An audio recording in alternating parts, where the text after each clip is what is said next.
Ladies and gentlemen, days and theirs, welcome to another episode of MMAS or MMAs.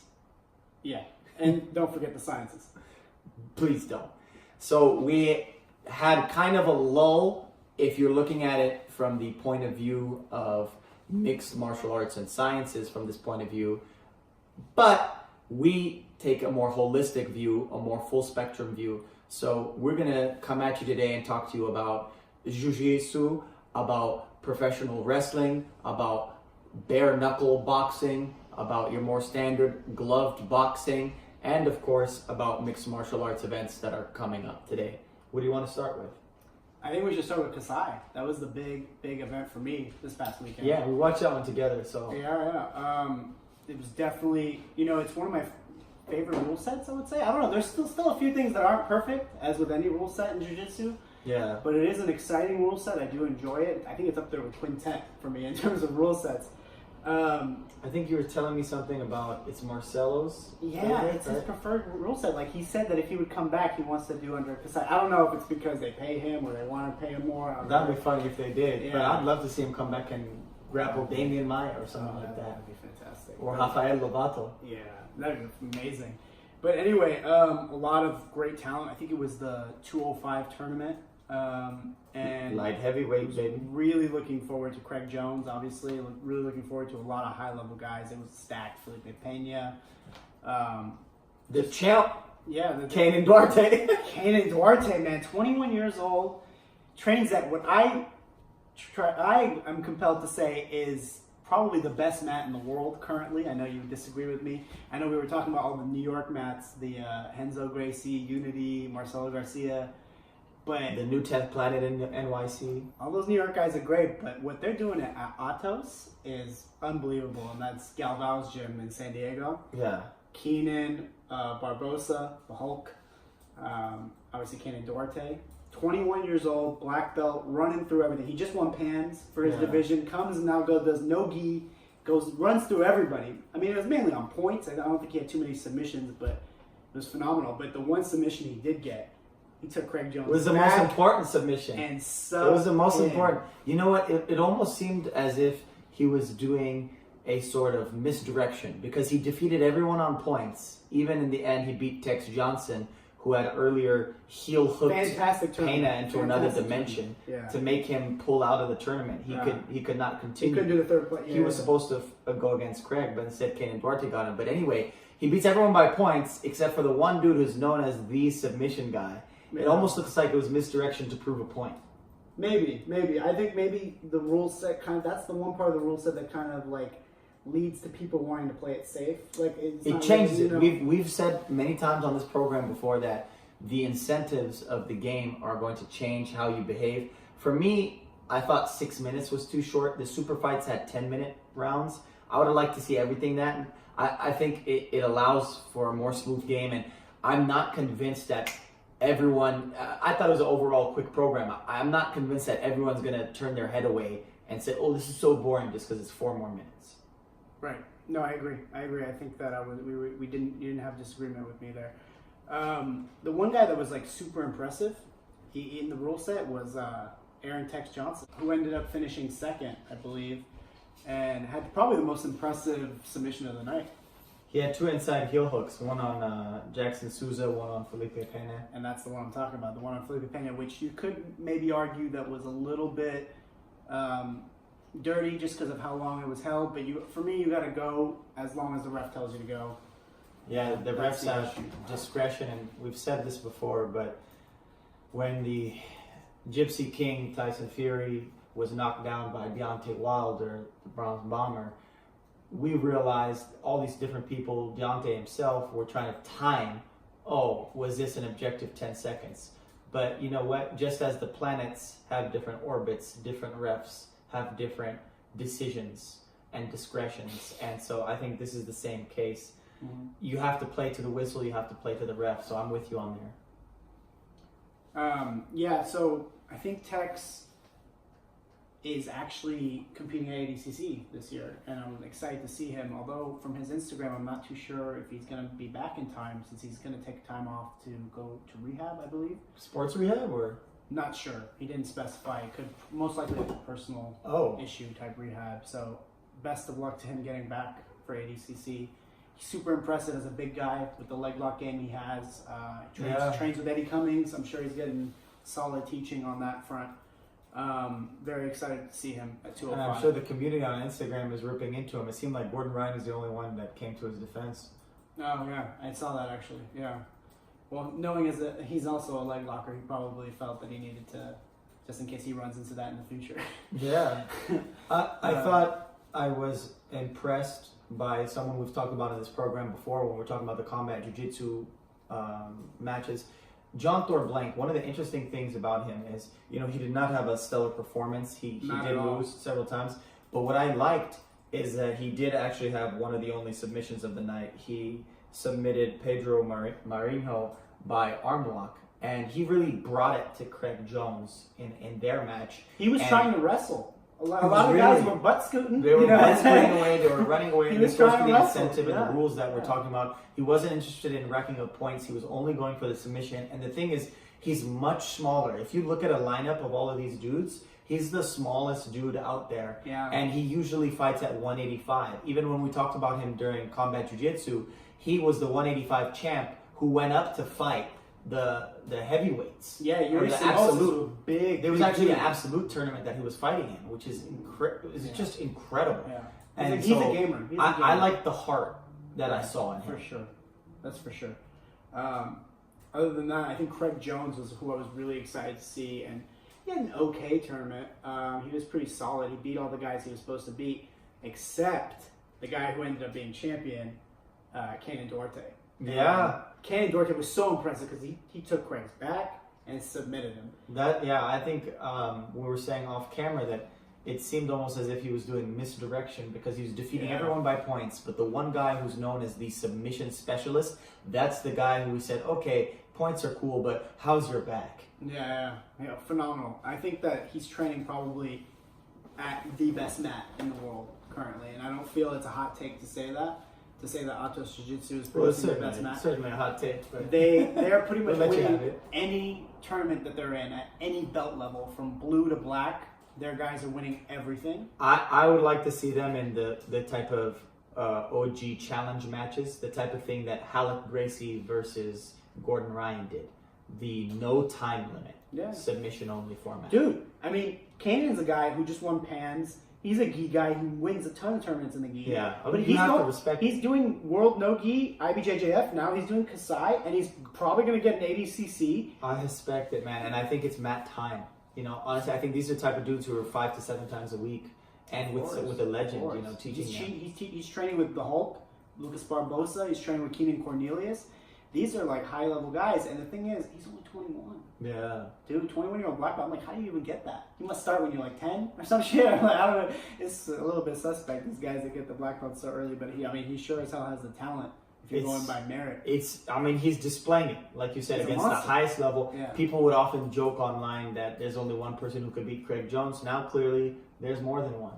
I mean, yes, I would say that, but I think anyone can have a bad day too at the office. I don't know. You can have a bad roll. Sometimes you have a bad roll and you lose to somebody that you're like you should not be losing to, and you just have like a shitty moment. Was there anything else from the Kasai event that stuck out to you? Oh, tons. But I wasn't really finished with the Cannon point and Atos. I was like, when I said that they're the best mat in the world, it really showed because what New York is known for having some of the best mats in the world. Like with Henzo, with Unity, and Marcelo Garcia, they dominated the Kasai for the past 5 events because Kasai is usually in New York. Yeah, Henzo was in the audience going, "Boha! Boha!" I didn't see the camera didn't go on him then. It was on him on another time. But I know that voice. I've been at a seminar before out in Tracy at Charles Gracie's main gym. Yeah, I mean, but Atos was showing out. And I was a little disappointed that my boy Edwin did not get his win against local Tarzana. Neither did Hamulo. Yeah, they were Northridge. Gracie Baja didn't do that great. Gracie Baja Northridge, Gracie Baja Tarzana. And there was Pedro, yeah. The one who was submitted by Thor Blank. I think they had 3 duds. It's hard to say dud. Like to your point, this is the highest level. Is a high level guy. The highest level of competition. And I think Baral lost to Tinoco, who's a Marcelo Garcia black belt, who was, in my opinion, butt scooting and running away from him, not engaging as often and intentionally going off. Munho was doing that too, kind of too. So that's his teammate. But. You know, just to touch on this right before we leave the Kasai subject, it was also really interesting to watch Gordon Ryan's, I don't know if this is correct, his girlfriend? I'm not quite sure. Or his sister. Or his sister. It all depends on how you look at some of his Instagram posts. Yeah, but, Sunny. Yeah, Santaro, so I don't know her last name, but she had a great sub, a fantastic guillotine. Yeah, she went into a mounted guillotine. Where was she on bottom to get into the mount? It was like a flip into she the flipped mount. into the mount It was and put fantastic. the It was hand almost like an behind anaconda, but then it stayed back in the guillotine. With the S grip? It was phenomenal. It was a great sub. And then she went and kissed his hand. Yeah. No, I mean, she's training with a great gym, doing her death squad, so. She's one of the death squad. She's one of the death squad. Yeah, she's in those instructional videos if you check those out. Yeah, the guard passing one. Speaking any other grappling events you want to talk about? Yeah, you know what? I just I have to go back, and I plan to go back and watch the footage, but WrestleMania took place, and along with WrestleMania, there were a million events going on in the greater tri-state area surrounding pro wrestling. And Josh Barnett, you know, who's one of our favorite MMA characters, he had an event called Bloodsport that actually came around before him. It pre-exists him, but he took the reins on this time. And one of the things that was interesting about this event was a lot of people commenting online that they weren't sure whether or not the rules were real MMA or pro wrestling. And I thought that was what funny. What a win for him. What a win. Dude, I'm telling you, and it's funny to me because that's the intent. The idea to blend reality and fiction to the point where they don't know is very strong. And it goes to the point that we keep hammering in about incentives and rule sets making everything. So they were on a platform. It reminds me of like the Bankai tournament in Dragon Ball Z, because there's no ring ropes. And the fans are just cage. Right around. The fans are right there, right in the splash zone, in the sweat zone. They could easily fall off the ring, but they're such professionals. And you know, it's interesting. People like Josh Barnett, people like the Gracie killer Sakuraba have always listed pro wrestling on their records. Hickson fought a guy twice in Pride that had pro wrestling as a style. Pro wrestling has been around. There's always been this leap. Jack Swagger is making the leap from the WWE into Bellator. But then you have the Ronda Rouseys and all the other people, even Cain Velasquez, going to pro wrestling. DC has talked about either commenting or being Brock. in it. Brock himself has gone. He's might have a fight with DC coming in August. Yeah, heavyweight champion of the world. Not just the fight, the heavyweight champion of the world title fight. So in any event, one of the things that stuck out to me is in just talking about the greater philosophy of combat sports. I think that, and this is a point I made on Twitter that some people didn't like, but I think it's the harsh reality. The fact that we have gloves, however many ounces they are in mixed martial arts, to me makes it in some way inauthentic. And so in some way we always realize we are putting on a show. It is an entertainment.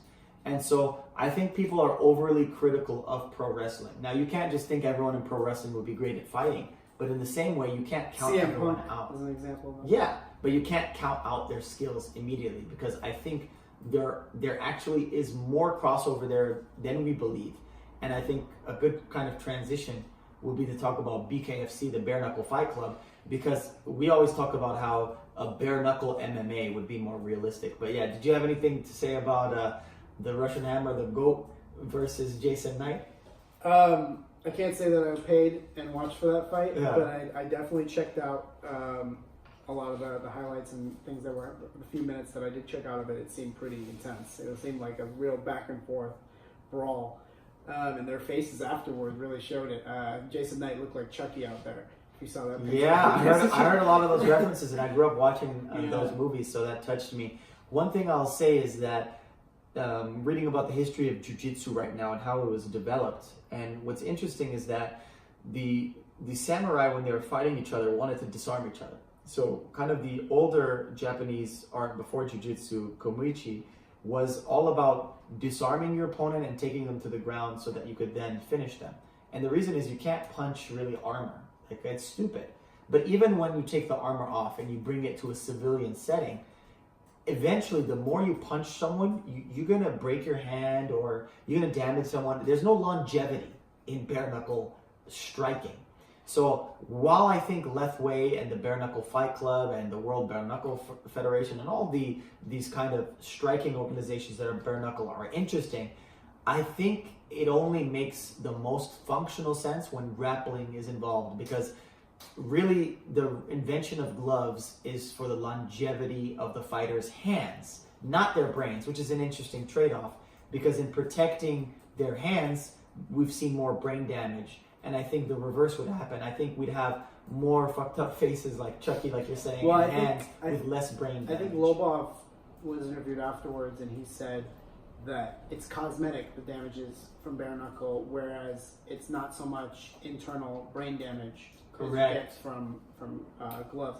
But I still think there still needs to be more studies done. I don't think enough studies have been done. Of course, and always, so if you're a real scientist, you always believe in applying rigorous studies to it. But I think it's just that it looks savage is why it has such a stigma.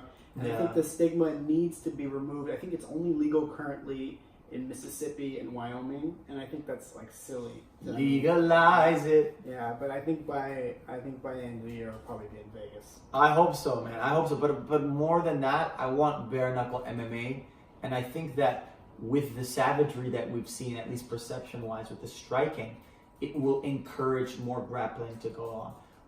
I don't know if we talked about it last time, but one of my favorite grappling matches within an MMA rule set is an old school match between Diego Sanchez and Nick Diaz. And if you go watch that in the UFC Fight Library, there's a plug for you. It's just like 3 rounds of some of the most beautiful transitions, counters, and everything, while always threatening striking. And I think that more and more matches would look like that, and I think it's more authentic to fighting. So I think the Bare Knuckle Fight Club helps us at least think about that. Sure, but let me ask you a hypothetical question along these lines. And I know some grapplers will laugh at this because I think it's kind of become a meme at this point.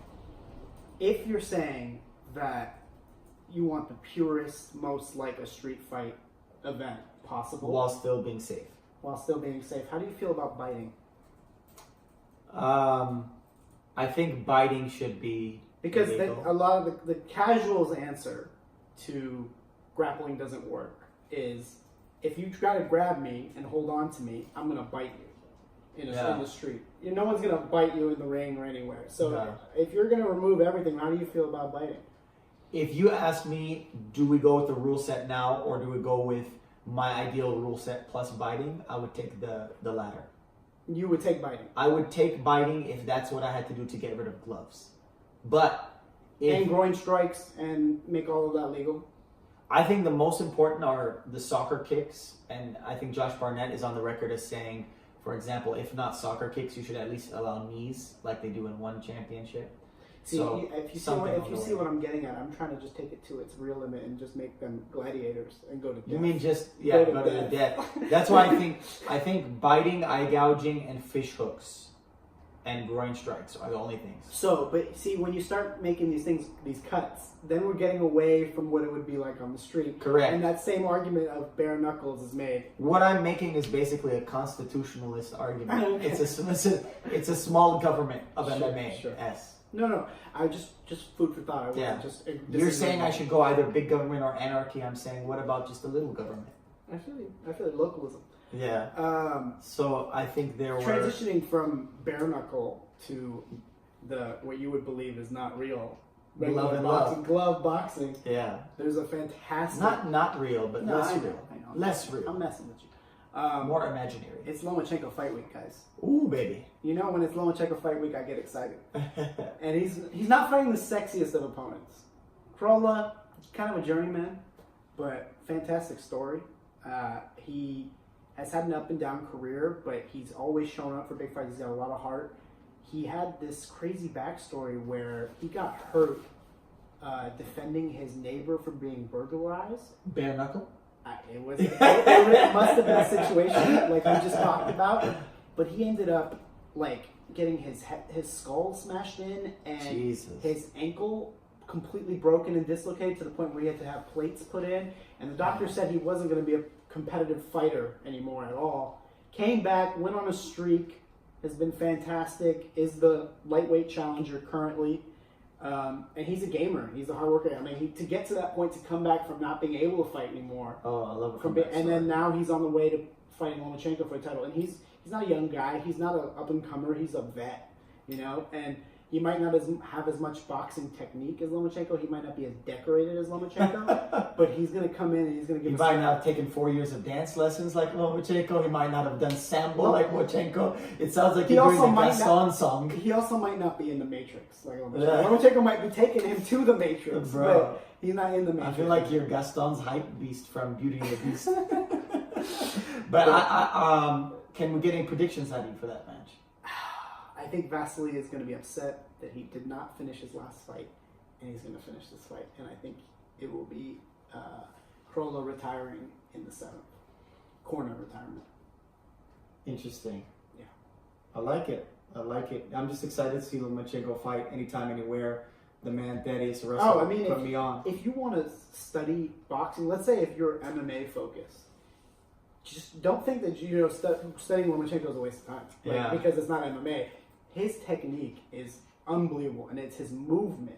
It's the way he angles, his pivoting, 100%. the way he's in a spot before you can even think about the spot he was before. It's just unbelievable. Yeah, the recently uncovered EPO findings and TJ Dillashaw put aside, one of the smart things TJ did is training with Lomachenko to get a different look, to improve his MMA. Absolutely. And I think it was just boxing sparring too. It wasn't like anything else. You don't even think it was Muay Thai? Straight up boxing sparring.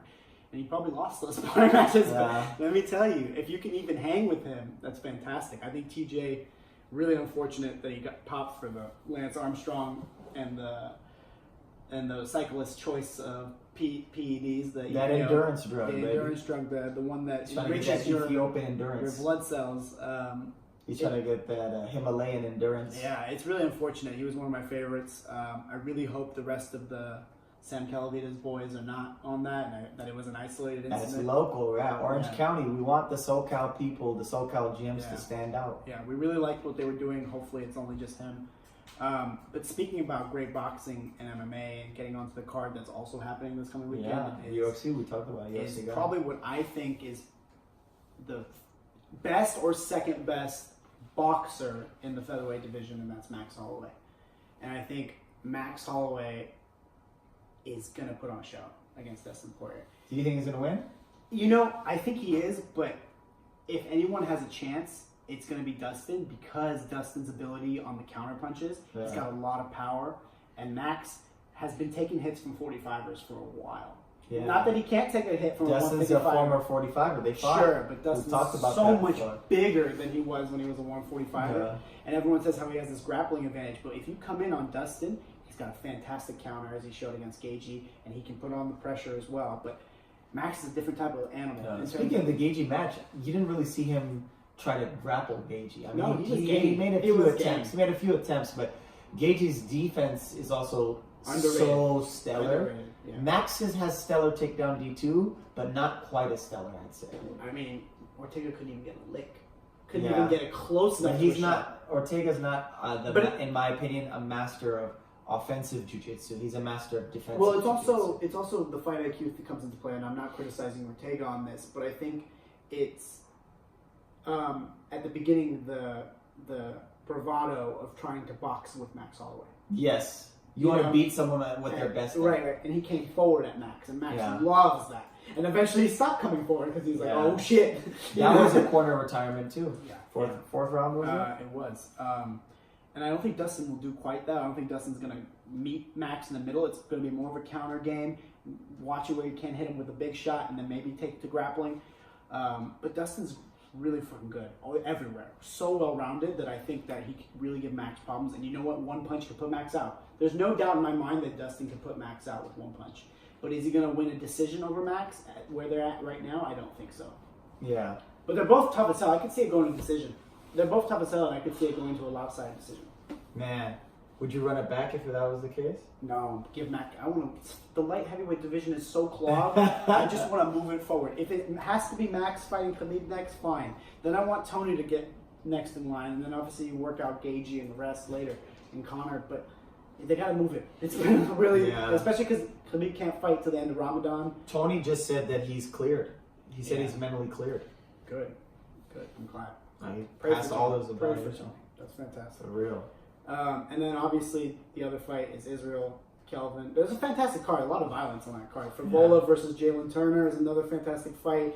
There's a bunch of debuts happening that are fantastic. But Roundtree versus Halil Roundtree versus Eric Anders. That's a scrap. Even though Eric, I think, is a middleweight and he's really hasn't looked great at light heavyweight. But Khalil's not huge. It's either. a thing now. Middleweight's going up. Look at Thiago Santos.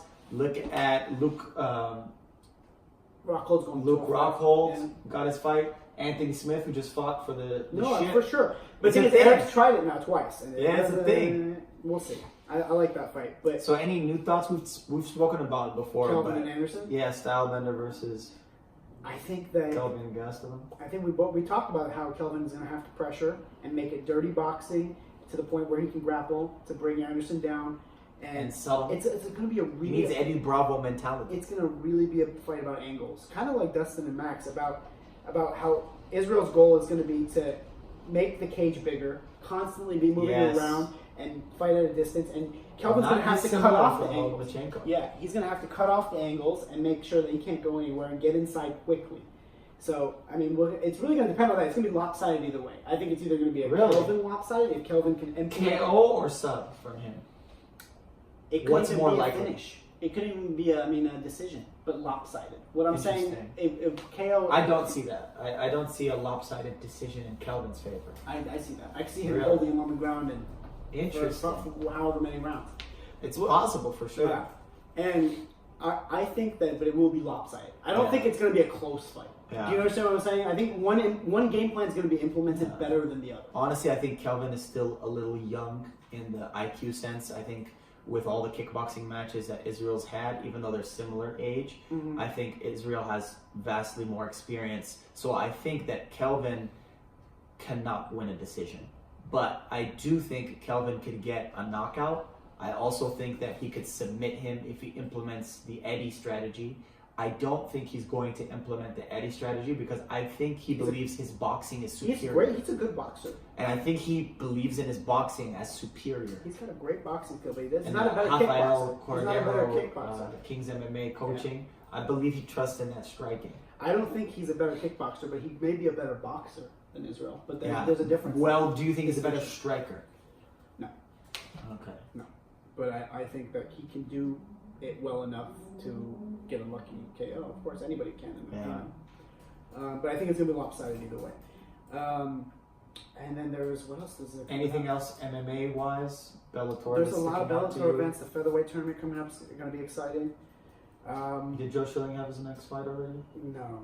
It's coming up then. But I can't wait. And then obviously the super fight of Chandler versus Patricio Pitbull is going to be fire. Yeah. I can't wait for that. And Chael Sonnen as well, right? He is fighting Machida, Yeah, that's gonna be the good. Dragon. And obviously, the biggest for me Bellator fight is eventually when they do it is Musasi versus Lobato. Yes, Josh Barnett, who we've mentioned a bunch already this episode, got signed to Bellator. He signed the contract live on Ariel Helwani's show, and there's talks about maybe him versus Fedor. Yeah, and there's a lot of great stuff going. And I think another event that's happening in a couple days is TKO, which is the Canadian promotion. It's I think the promotion that GSP started out with. Initially, I'm not entirely. Man, that thing's still around? Yeah, but there's a lot of good prospects coming up. Charles Jourdain, I want to check him out. We should probably implement a prospect of the week kind of watch thing going on. Hey, if you got any. I got plenty. And I think that'll be exciting. I'm going to check that event out too. But I think we'll close it off there. All right, peace.